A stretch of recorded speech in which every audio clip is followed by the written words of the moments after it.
I'm going to show you the product EHB60 and how you mix it. It has to be put into the gun, label up, and that's because the double piston here will work with the resin, whereas the single piston will work with the hardener. This product is quite thick in its consistency. It's what we call fixotropic. When you snap the gun off, it will not continue to extrude. Put your lid straight back on to protect the product. Even opened, the product will last for 2 years. Now if you can see from here, you've got two colours. You've got the white of the hardener and the beige of the resin itself. Take it off the board and mix those two colours together till they are one colour. You've got a working time of 45 minutes. So you can take your time and get this right, mixing that product together. Fully scraping it off the board and putting it back down, and that makes it easier to mix them together.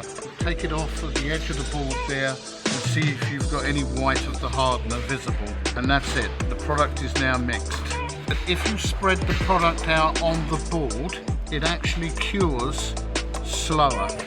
The chemical reaction between the hardener and the resin is less active as the product is spread out on the board.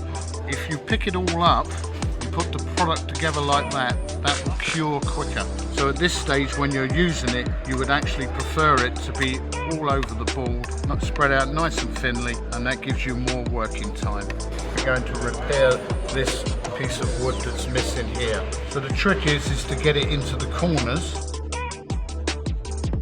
So once we've got enough product on there, the beauty about epoxy is that it's easily moldable with moisture. So the trick is to make sure that your scraper is nice and clean by using any wet wipe whatsoever. There's nothing specific about the wet wipe. But you see the way I've got the moisture on top of the scraper itself? And that allows us to glide over the epoxy without it snagging. So taking my key from the wood that's already there at a 45-degree angle, nice and slowly, and that way you've repaired the hole that's there. And then finally you just clean up.